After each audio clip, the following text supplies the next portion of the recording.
On the evening of May 3, 2007, in the picturesque seaside village of Praia da Luz, Portugal, the world shifted.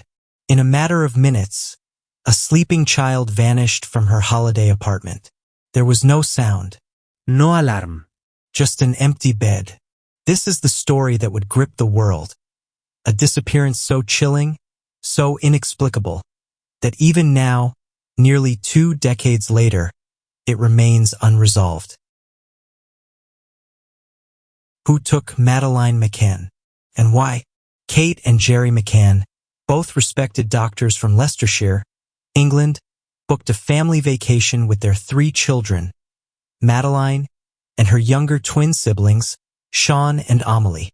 Accompanied by a group of close friends with children of their own, the McCanns arrived in Praia da Luz on April 28, 2007. The Ocean Club Resort was ideal, sun-soaked, relaxed, and family-friendly. Apartment 5A, the McCann's unit, was a ground-floor flat facing the street, a mere 55 meters from the resort's tapas restaurant.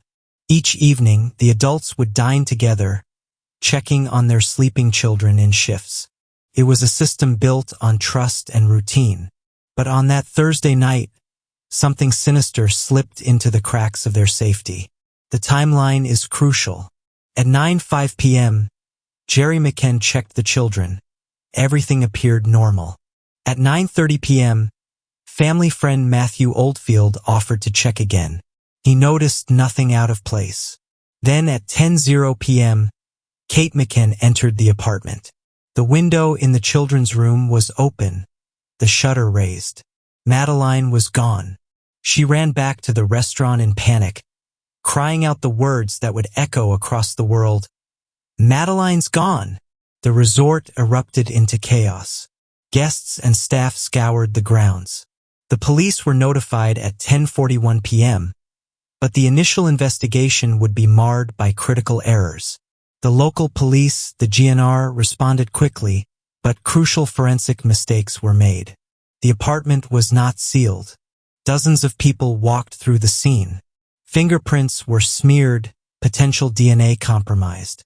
Witnesses recalled seeing a man carrying a child around 9:15 p.m., but confusion clouded the timeline. In the coming days, media descended on the town. Photos of Madeleine, especially her distinctive right eye with a coloboma, were shared around the globe. The McCanns, devastated but determined, launched a campaign.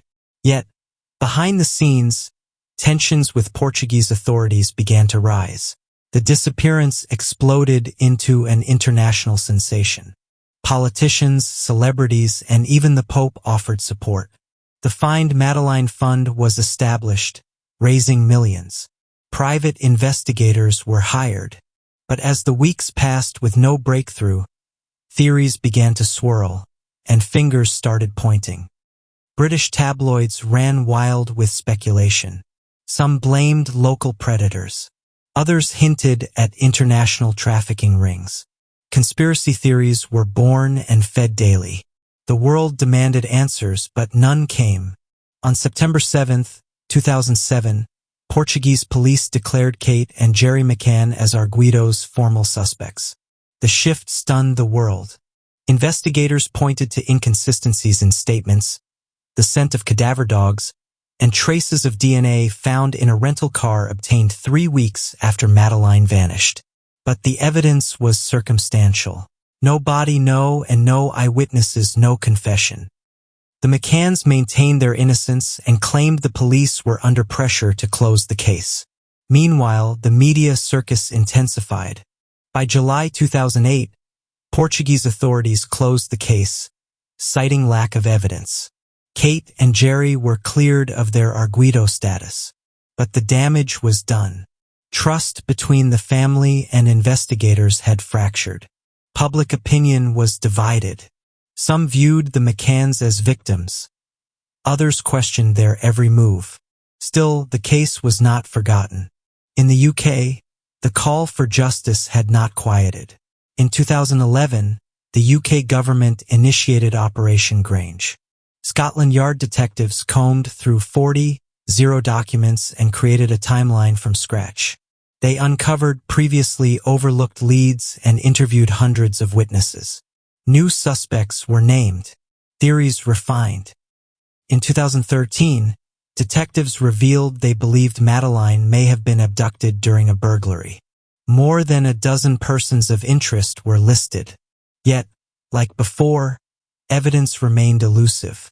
In 2020, German authorities identified a new prime suspect, Christian Bruckner, a convicted sex offender who had lived near Praia da Luz in 2007. His phone was traced to the area the night Madeleine disappeared. He had a history of child abuse and violence. Despite circumstantial links, prosecutors admitted they lacked a smoking gun. Christian B. remains under investigation, but no charges have been filed. For Kate and Jerry, it was another painful chapter in a story that refused to end. Madeleine would be 22 years old today.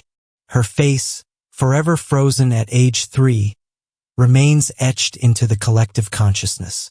Her disappearance changed the world, from new missing child protocols to unprecedented global awareness. And yet, the mystery persists. No closure. No truth. Only theories, hopes, and an empty bedroom. Her parents continue their search, refusing to give up. There are stories that capture headlines, and there are stories that capture hearts. The disappearance of Madeleine McCann is both. It is a chilling reminder that even in the safest places, darkness can strike.